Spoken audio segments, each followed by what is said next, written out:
नमस्कार जानायसै बाहागो लानो हानाय गासैबो रायजो राजानिसिम आङो गोसो गोरबोनि खुलुमनाय सिबिनायखौ बावहरदों। गिबियावनो आंनि सिबिनायखौ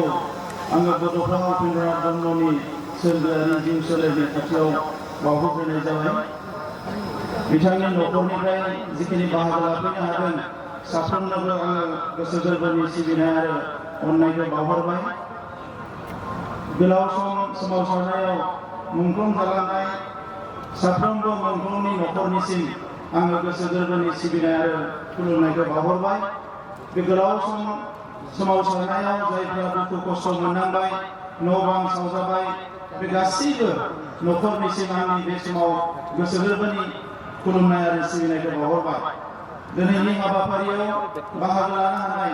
आसामनि मानगोनां सीएम सर्बानन्द सन'वाल बिथां, बाहागो लानो हानाय आसामनि एजुकेशन आरो फाइनेन्स मिनिस्टार, लोगोसे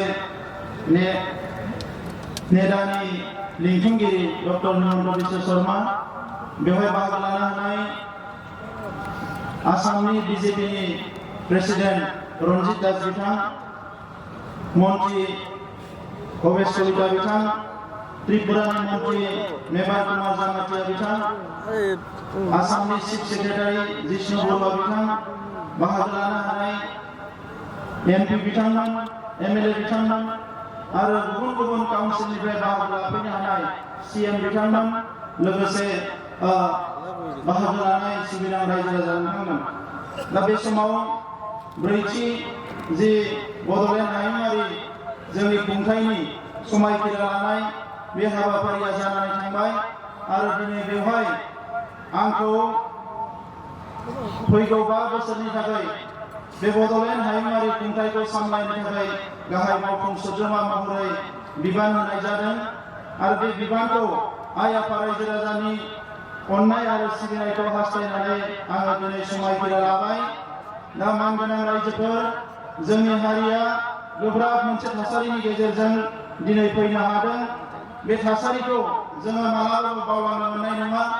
गोबाव सम सोमावसारनायाव 5,000निख्रुइ बांसिन सुबुङा जिउ गारदों आरो बिनि उनाव जोङो बिएसिनि उनाव बिटिसिनि उनाव बिटिआर मोननो हादों। बे मोनथाम खुंथाय गोहोखौ जोङो मोनफुंनायनि उनाव हारिनि राजखान्थि मोनथायनि बाथ्राया दिनै जोंनि गेजेराव जोबनानै थाङाखैब्लाबो जोंनो जिखिनि नांगौ बेखौ जोङो मोनफुंनो हाबाय आरो बिनि गेजेरजोंनो बड'फा उपेन्द्रनाथ ब्रह्मआ जोंनो बिबान होलांनाय बुहुमाव बर' माहारिखौ मोनसे गेरेमसा माहारि दानायनि जे हाबाफारि बेखौ मावफुंनो थाखाय जों जानजि खाफ्रानांगोन। थांनाय गोलाव समाव गावजों गाव एना-एनि दाङाबाजि जानानै जोंनि हारि दानायनि खामानि मावनाया गोग्लैसोनानै थानांदों। नैबे समाव आङो बर'नि सानसुमै मेलेमजिबि अफिसार जाय जेरावनो थाया मानो साफ्रोमबो बर' फिसाखौ खावलायदों, जोङो खौसे जानांगोन आरो हारिनि मावनो लानाय हाबाफारिफोरखौ मावफुंनानै बुहुमाव मोनसे गेरेमसा हारि महरै गायसननो थाखाय बयबो जानजि खाफ्रागोन आं बेखौ मिजिंथिदों। मानगोनां रायजोफोर, आङो सासे बेवहाय बेसेबा गिदिर राजखान्थि दैदेनगिरि महरै खामानि मावनो फैयाखै। आङो नोंथांमोनखौ सिबिनो फैदों। नोंथांमोननि जेंनायानो आंनि जेंना, नोंथांमोननि दुखुआनो आंनि दुखु। बे बड'लेण्ड ओनसोलनि साफ्रोमबो सुबुंनि दुखुआनो आंनि दुखु। दा बेनिखायनो फारफ्रोमबो बिथिङाव जौगानाय लाबोनानै गासैबो जेंनाखौ सुस्रांनानै बिटिआर गोरोबथाखौ 100% इमप्लिमेन्ट खालामनानै जोंनि गेजेराव जोङो इयुननि जि मोनसे जौगासार बर' माहारि दानाय बे हाबाफारिखौ जोङो मावफुंगोन। दिनै बेवहाय जों बयबो नुनो मोनदों जे नरेन्द्र मोदी बिथांनि दैदेननायाव थांनाय 27 जानुवारियाव जि गोरोबथा जानानै थांबाय, बिनि गेजेरजों जोंहा सान्थि फैबाय। एनडिपिनि मोनब्रै हानजाया दिनै मोनसे नर्मेल लाइफ मोनसे खुंनो हाबाय। दिनै बिथांमोना राजखान्थि गेलेनानै बिथांमोननि दैदेनगिरियानो दिनै जोंनि हायुंखौ सामलायनो थाखाय दिनै दैदेनगिरि महरै गबिन्द बसुमतारी, बिथां रन्जित बसुमतारी फेरेंगा बिथांमोना दिनै दैदेनगिरि जाफैनो हाबाय आरो दिनै जों साफ्रोमबो बिग्रायारिनिफ्राय खुंथाय गोहोआव फैनाय जिखिनि दैदेनगिरिफोर दङ, हारिनि गासैबो जेंनाफोरखौ मावफुंनो थाखाय समायखिरा लानानै दावगाबोदों आरो नोंथांमोना बिश्वास लानानै जोंखौ खामानि मावनो सुजुग होगोन आं बेखौनो मिजिंथिबाय। गोलाव बाथ्रा बुंनो सानाखै। दिनै नोंथांमोना दुखु खस्थजों बेसेबा गोबावजों जों थाबोबाय सान्दुं अखायाव नोंथांमोना गसंबोबाय दुखु खैफोदाव गसंबोबाय बिनि थाखाय रोजा रोजा साबायखर बावबाय आरो थांनाय बिसायख'थियाव नोंथांमोना जे बेसेबांबा खस्थ' खालामनानै जोंखौ देरहाहोबाय बिनि थाखायबो आङो नोंथांमोननिसिम साबायखर बावहरबाय আজি আমার এই সভাত উপস্থিত অসমৰ আমাৰ সকলেৰ শ্ৰদ্ধাৰ সম্মানেৰ মুখ্যমন্ত্ৰী সৰ্বানন্দ সোনোৱাল ডাঙৰীয়া ইয়াত উপস্থিত আমাৰ অসমৰ বিত্ত আৰু শিক্ষা লগতে health minister doctor Himanta Biswa Sarma ডাঙৰীয়া ইয়াত উপস্থিত অসমৰ ৰাজ্যিক ভাৰতীয় জনতা পাৰ্টিৰ সভাপতি ৰঞ্জিত দাস ডাঙৰীয়া ইয়াত উপস্থিত আমাৰ মন্ত্ৰীসকল সাংসদসকল আমাৰ ইউপিপিএল প্ৰতিষ্ঠাপক সভাপতি ইউজি ব্ৰহ্ম ডাঙৰীয়া আৰু ইয়াত উপস্থিত আমাৰ 6 শিডিউল কাউন্সিলৰ সিএম সকল অটোনমাস কাউন্সিলৰ সিএম সকল আৰু উপস্থিত বিভিন্ন আমাৰ নেতৃবৃন্দ উপস্থিত মোৰ শ্ৰদ্ধা ৰাইজ আমাৰ ইয়াত উপস্থিত হওয়া অসমৰ বিভিন্ন ছাত্ৰ সংগঠনেৰ সামাজিক সংগঠনেৰ ধৰ্মীয় অনুষ্ঠানেৰ পৰা উপস্থিত হওয়া মোৰ শ্ৰদ্ধাৰ ব্যক্তিসকল সাংবাদিক বন্ধুসকল মই আজি এই কাৰ্যসূচীত আপোনালোক সকলোলৈ আদৰণি জনাইছো আৰু আজি এই সভাখন সফল কৰাৰ কাৰণে আমি আপোনালোকক আন্তৰিকতাৰে ধন্যবাদ জনাইছো বহু বছৰৰ সংগ্ৰামৰ পিছত এটা কাউন্সিল পুনৰ গঠন হ'ল যোৱা 7 জানুৱাৰীত ভাৰতৰ প্ৰধানমন্ত্ৰী সকলোৰে শ্ৰদ্ধাৰ সন্মানৰ এজন মহান নেতা নৰেন্দ্ৰ মোদী ডাঙৰীয়াৰ নেতৃত্বত তেখেতৰ ব্লেছিঙত অমিত শ্বাহ ডাঙৰীয়াৰ নেতৃত্বত অসমৰ মুখ্যমন্ত্ৰী আৰু অসমৰ বিত্তমন্ত্ৰী ডক্টৰ হিমন্ত বিশ্ব শৰ্মা ডাঙৰীয়াৰ নেতৃত্বত যি এটা শান্তি আৰু প্ৰগতিৰ চুক্তি হৈ গ'ল এই চুক্তিৰ বাবে আজি আমাৰ ইয়াত ৰাইজে এটা বিচৰা নিচিনা এটা অনুকূল এটা পৰিৱেশ বা ভাল এটা পৰিৱেশ পাবলৈ সক্ষম হৈছে এই কাৰণে প্ৰথমতে আজি এই সোয়াৰিং সেৰেমনিৰ দ্বাৰাই মই এই উপস্থিত হোৱা সকলো ব্যক্তিৰ লগতে ভাৰতৰ প্ৰধানমন্ত্ৰী আৰু ভাৰতৰ গৃহমন্ত্ৰী ডাঙৰীয়াক নমস্কাৰ জনাইছো ধন্যবাদ জনাইছো বড়োফা উপেন্দ্ৰনাথ ব্ৰহ্ম এই অঞ্চলক আগুৱাই নিয়াৰ কাৰণে বড়োসকলৰ লগতে বিভিন্ন জনগোষ্ঠীৰ সমস্যাবিলাক সমাধান কৰি এটা সুস্থ বাতাবৰণ সৃষ্টি কৰি সকলোক জীয়াই থকাৰ কাৰণে এটা পৰিৱেশ সৃষ্টি কৰিবলৈ প্ৰয়াস কৰিছিলে তেখেতৰ যি মহান আদৰ্শ লিভ এণ্ড লেট লিভ সেই শ্লোগানটো লৈ পেলাই দীৰ্ঘদিনীয়া আমি সংগ্ৰাম কৰিলো আৰু সংগ্ৰামৰ অন্তত 27 জানুৱাৰীত এটা চুক্তি হৈ গ'ল আৰু সেই চুক্তিৰ দ্বাৰাই যি আমাৰ অঞ্চলত এতিয়া শান্তি আহিছে দীৰ্ঘদিনীয়া হিংসা হত্যা আমাৰ মাজত যিটো অনিশ্চয়তা অবিশ্বাস এই সকলোখিনি সমাপ্ত হৈ পেলাই এতিয়া আমাৰ মাজত এটা শান্তিৰ বাতাবৰণ আহিছে আমি এই সময়ত সকলো অনুভৱ কৰিছো কি এনডিবিৰ 4টা গোট চুক্তি হৈ গ'ল আজি এনডিবিৰ কেডাৰসকলে লিডাৰসকলে নিজৰ মা নিজৰ ভাই ভনীৰ লগত নিজৰ ঘৰতে থাকি এটা সুস্থ পৰিয়াল গঢ়া তেখেতসকলে আজি অংশগ্ৰহণ কৰিব পাৰিছে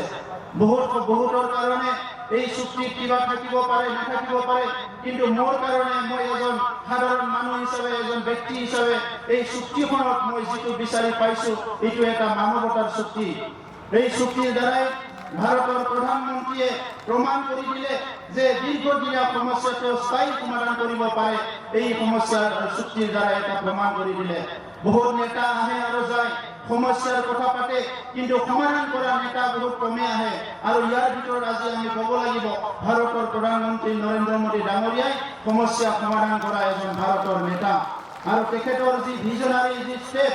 এই ষ্টেপৰ দ্বাৰাই এই ইনিচিয়েটিভৰ দ্বাৰাই অকল বড়োসকলৰ মাজত নহয় মই আশা কৰিছো অনাগত দিনত আমাৰ আদিবাসীসকলৰ আৰু বিভিন্ন যি সশস্ত্ৰ সংগ্ৰামী আছে এই সকলৰ সমস্যা সমাধান কৰাটো তেখেতসকলে ইনিচিয়েটিভ ল'ব অসমৰ পৰা এই গোটেই সমস্যা সমাধান কৰা নেতৃত্ব লৈ সকলো ইনিচিয়েটিভ আগবঢ়াৰ কাৰণে মই অসমৰ মুখ্যমন্ত্ৰীৰ লগতে ডক্টৰ হিমন্ত বিশ্ব শৰ্মা ডাঙৰীয়াক এই সময়ত ধন্যবাদ জনাইছো আজিৰ এই শুভক্ষণত মই ধন্যবাদ জনাব বিচাৰিছো বিজেপি ইউপিপিএল আৰু গণ সুৰক্ষা পাৰ্টি মিলি পেলাই এটা নতুন চৰকাৰ গঠন কৰা হ'ল আৰু ইয়াৰ কাৰণে মই সাংসদ নৱকৰণীয়া ডাঙৰীয়াক ধন্যবাদ জনাইছো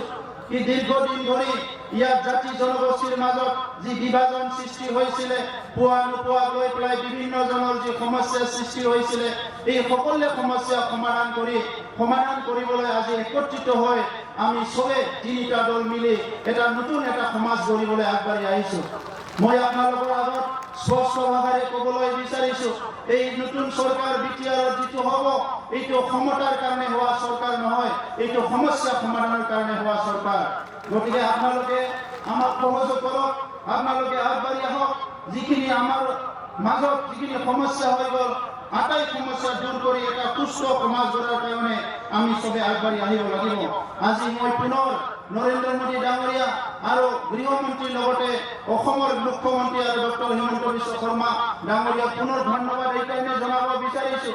বিটিএছচি অঞ্চলত বহুখিনি নিৰ্বাচন হৈ গ'ল, প্ৰতিটো নিৰ্বাচনত হত্যা হিংসা বিভিন্ন পৰিস্থিতি হৈ গ'ল, কিন্তু এইবাৰ 2020 চনত প্ৰথম এনেকুৱা নিৰ্বাচন হ'ল য'ত নেকি কোনো মানুহ প্ৰাণ হেৰাব লগা হোৱা নাই। সেইকাৰণে প্ৰশাসনকো মই ধন্যবাদ জনাইছো আৰু নেতৃত্বক ধন্যবাদ জনাইছো। এজন ব্যক্তিৰ জীৱন আমাৰ কাৰণে মূল্যৱান, কাৰণ মানুহ এজন গঢ়িবৰ কাৰণে আমাৰ মা দেউতাই বহুত কষ্ট কৰে, আমাৰ সমাজখনে বহুত কষ্ট কৰে, আৰু সেই মানুহজনে যদি কণ্টেকৰ কাৰণে এটা ঘূৰি মৰি যাব লগা হয়, এইটো আমাৰ ঘৰৰ কাৰণে, পৰিয়ালৰ কাৰণে, সমাজৰ কাৰণে অপূৰণীয় ক্ষতি হয়। মই সেইকাৰণে ধন্যবাদ জনাইছো। যিখিনি উগ্ৰপন্থী সমস্যা এইখিনি স্থায়ী সমাধান হ'ব, আৰু বিটিআৰ অঞ্চলত যিখিনি সশস্ত্ৰ সংগ্ৰামী আমাৰ দাদা ভাইসকল আছে, মই অনুৰোধ কৰিছো আপোনালোকে এনি টাইম আমাৰ লগত বহিব পাৰে, আলোচনা কৰিব পাৰে, আৰু এনি টাইম আপোনালোকে আমাৰ লগত কাম কৰিবলৈ আগবাঢ়ি আহক, আমি আপোনালোকক সহায় কৰিম।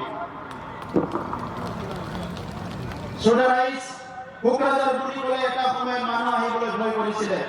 কোনোবা যদি ৰাজনীতিৰ নেতা, কোনোবা যদি পত্ৰকাৰ সাংবাদিক, কোনোবা যদি ব্যক্তিয়ে দিল্লীৰ পৰা গুৱাহাটীৰ পৰা কোকৰাঝাৰলৈ আহিব বুলি কয়, তেখেতৰ পৰিয়ালৰ দুখ লাগে, তেখেতসকলৰ ঘৰৰ মানুহবিলাকে কান্দে, কোকৰাঝাৰলৈ আহিব নালাগে। আৰু আমাক বাৰম্বাৰ ফোন কৰি সোধে, কোকৰাঝাৰত যাম নে নাযাম, যাব পাৰিম নে নোৱাৰিম। আজি এই কোকৰাঝাৰ নাই, আজি শান্তিৰ কোকৰাঝাৰ, সম্প্ৰীতিৰ কোকৰাঝাৰ, সকলো জাতি জনগোষ্ঠীৰ মিলাপ্ৰীতিৰ এটা কোকৰাঝাৰত ৰূপান্তৰ হৈছে। এই সময়ত মই আজিয়ে আপোনালোকৰ আগত ঘোষণা কৰিব বিচাৰিছো, এটা সময়ত হিংসা বন্দুক বাৰুদৰ যি কোকৰাঝাৰ, এই অসমৰ এটা অন্যতম যি বড়োলেণ্ড হাৰ্টলেণ্ডৰ যিটো টাউন, এই কোকৰাঝাৰ চিটিটো আমি আজিৰ পৰা এটা শান্তিৰ চিটি হিচাপে ঘোষণা কৰিছো। আৰু আপোনালোকৰ সহযোগত কোকৰাঝাৰ চিটিটো অসমৰ ভিতৰত অনাগত দিনত শান্তি এটা চিটি হিচাপে, টাউন হিচাপে আমি গঢ়িব লাগিব।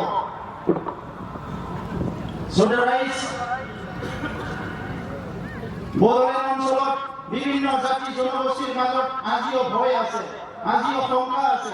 আজিও বিভিন্ন জনে ক'বলৈ বিচাৰে, মোৰ ভূমিৰ অধিকাৰ আছে নে নাই, মোৰ ৰাজনীতিৰ অধিকাৰ আছে নে নাই, মোৰ সামাজিক অধিকাৰ আছে নে নাই, অৰ্থনৈতিক অধিকাৰ আছে নে নাই। আমাৰ নতুন চৰকাৰত এই কথাটো মই স্পষ্ট কৰিব বিচাৰিছো, যিসকল ভাৰতীয় মানুহ ভূমিপুত্ৰ, এই ভূমিৰ কোনো এজন ব্যক্তিয়ে ভূমিৰ অধিকাৰৰ পৰা বঞ্চিত হ'ব নালাগিব। সকলোকে যিকোনো কায়দাৰে আমাৰ অসমৰ যি মুখ্যমন্ত্ৰী আছে, অসমৰ বিত্তমন্ত্ৰী আছে, তেখেতসকলৰ নেতৃত্বত আমাৰ নতুন আইন প্ৰণয়ন কৰি, নতুন এটা সংশোধন প্ৰয়োজন হ'লে আমি কৰি, সকলো জাতি জনগোষ্ঠীয়ে যাতে ভূমিৰ অধিকাৰ পাবলৈ সক্ষম হয়, এই কামখিনি আমি কৰিবলৈ হাতত ল'ম। আমি বিচাৰিছো ইয়াত গৃহহীন যাতে এজনো ব্যক্তি থাকিব নালাগে আমাৰ বিটিআৰ অঞ্চলত। এই অঞ্চলত যাতে দুৰ্নীতি আমাক সদায় গ্ৰাস কৰিব নোৱাৰে, এইকাৰণে দুৰ্নীতিমুক্ত এটা প্ৰশাসন গঢ়িব লাগিব, হিংসামুক্ত এটা প্ৰশাসন, এটা অঞ্চল গঢ়িব লাগিব, এটা ফিয়াৰ ফ্ৰী, যিটো নেকি আমাৰ ভয়মুক্ত এটা এটা পৰিৱেশ আমি গঢ়িবলৈ গৈ আছো। আৰু ইয়াতে যাতে কোনো ব্যক্তিয়ে ভোকা থাকিব নালাগে, গরিবর সংখ্যা বাড়ি গৈছে, এই কারণে আমি কৈছো যাতে কোনো মানুহ ইয়াতে ভোকা থাকিব নালাগে, এই কারণে আমি একেলগে কাম কৰিব লাগিব। আমি এটা টাৰ্গেট লৈছো যে এই 5 বছৰ কোনো এজন সিঙ্গেল মানুহ যাতে আনহেপি হৈ জীয়াই থাকিব নোৱাৰে, সকলোকে হেপি কৰাৰ কাৰণে আমাৰ চৰকাৰ আমি কাম আৰম্ভ কৰাৰ লগে লগে প্ৰত্যেকটো জনগোষ্ঠীক আমাৰ তৰফৰ পৰা আমন্ত্ৰণ কৰি নিমন্ত্ৰণ কৰি চৰকাৰীভাৱে আমি আলোচনা কৰা হ'ব।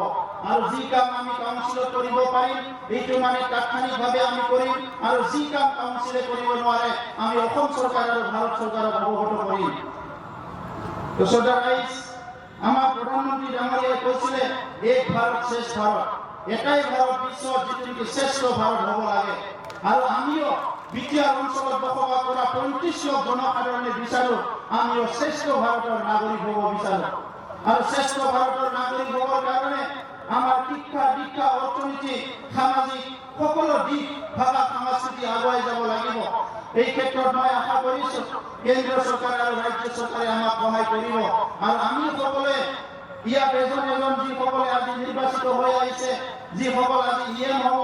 আমাৰ এমচিএল হিচাপে কাম কৰিব সকলো ব্যক্তিয়ে আপোনালোকৰ এজন সেৱক হৈ আমি কাম কৰিম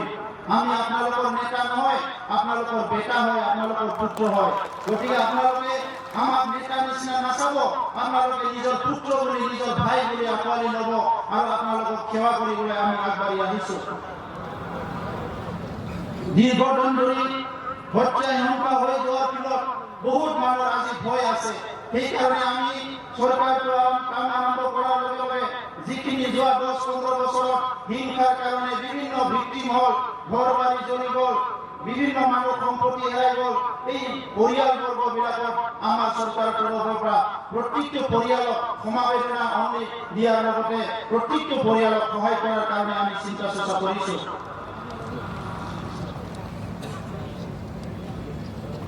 শেষত মই এইটোকে ঘোষণা কৰিব বিচাৰিছো যে আমি নিৰ্বাচনৰ সময়ত লৈ আহিছো যে এই অঞ্চলত আমি সাৰ্ভে কৰিলো প্ৰায় 2,40,000 মানুহ এতিয়ালৈকে ঘৰ নাই এই ঘৰখিনি আমি সজাই দিব লাগিব স্বাধীনতাৰ ৭৪ বছৰ পিছত আমাৰ অঞ্চলত এতিয়াও মানুহবিলাক নলীৰ পানী খাই আছে বহুত দুখ লাগিছে ৰাস্তা ফুৰি মানে যাবলৈ ৰাস্তা নাই বহুত অঞ্চলত এতিয়ালৈকে গতিকে আজি আমাৰ বহুত প্ৰত্যাহ্বান আছে কিন্তু কোনো প্ৰত্যাহ্বানে আমি যদি প্ৰয়াস কৰোঁ আমি যদি চেষ্টা কৰোঁ আমাক বাধা দি ৰাখিব নোৱাৰে কামটো নকৰিলে কৰি থাকে কিন্তু কৰিলে কোনো কাম কৰি থাকিব নোৱাৰে সেইকাৰণে মই আজি আমাৰ এই বিটিসি সেক্ৰেটাৰিয়েটত আৰু বিটিআৰ অঞ্চলত যিমানখিনি বিষয়া কৰ্মচাৰী ইমান দিনে কাম কৰি আছে ৰাইজক সেৱা কৰি আছে তেখেতসকলক মই অনুৰোধ কৰিছো যে নতুন চৰকাৰৰ সময়ত নতুন চৰকাৰক আপোনালোকে সম্পূৰ্ণ সহযোগ কৰি আৰু যিখিনি ইয়াত নিয়ম নীতিবিলাক আমি সলনি কৰিম যে দুৰ্নীতি মুক্ত আৰু নিকা এটা স্বচ্ছ প্ৰশাসন গঢ়াৰ কাৰণে আপোনালোকে সহযোগ কৰিব লাগিব পদক্ষেপত পুনৰবাৰ অসমৰ মুখ্যমন্ত্ৰী ডাঙৰীয়া ডক্টৰ হিমন্ত বিশ্ব শৰ্মা ডাঙৰীয়া সকলো মন্ত্ৰীসকল মই ধন্যবাদ জনাইছো আৰু আমাৰ ভাৰতৰ প্ৰধানমন্ত্ৰী নৰেন্দ্ৰ মোদী ডাঙৰীয়া আৰু অমিত শ্বাহ ডাঙৰীয়াক ধন্যবাদ জনাইছো বিশেষকৈ আজি ক'ব লাগিব নৰেন্দ্ৰ মোদী ডাঙৰীয়াৰ মাৰ্গদৰ্শন আৰু যি অমিত শ্বাহ ডাঙৰীয়া চুক্তি আগত আৰু চুক্তিৰ পিছত যি এটা অভিভাৱক দায়িত্ব পালন কৰিছে এইটো আমাক সঁচাকৈ এটা এনকাৰেজ কৰিছে আৰু সাহস দিছে চুক্তিখন হৈ গ'ল চুক্তি ৰূপায়ণ কৰাৰ ক্ষেত্ৰত গৃহমন্ত্ৰী ডাঙৰীয়াই সদায় তৎপৰ হৈ আছে আৰু আজি আমি চৰকাৰ গঠন কৰিব পাৰিছো এই চৰকাৰ গঠন কৰাত তেখেতসকলৰ আশীৰ্বাদ আশীষ আমাৰ আজি সদায় আছে তো সেইকাৰণে তেখেতসকলক নমস্কাৰ জনাই আজি মোৰ বক্তব্য মই সামৰিবলৈ ওলাইছো কিন্তু ইয়াৰ আগতে আমাৰ এই বিটিআৰ অঞ্চলত প্ৰথমবাৰৰ কাৰণে ইউপিপিএল বিজেপি আৰু জিএছপিৰ যি কেণ্ডিডেটসকলক জয়যুক্ত কৰালে ইয়াৰ কাৰণে ৰাইজক মই ধন্যবাদ জনাইছো আপোনালোকে আমাক আমাৰ ওপৰত বিশ্বাস ৰাখিছে আস্থা ৰাখিছে আৰু আজিৰ পৰা আপোনালোকৰ বিশ্বাস আৰু আস্থাটো মনত ৰাখি আমি আপোনালোকৰ কাৰণে কাম কৰি যাম এইখিনি কথাকে কৈ মই ধন্যবাদ জনাইছো খুলুমবাই নমস্কাৰ ভাৰত মাতা কি জয় অশেষ ধন্যবাদ জ্ঞাপন কৰিছো।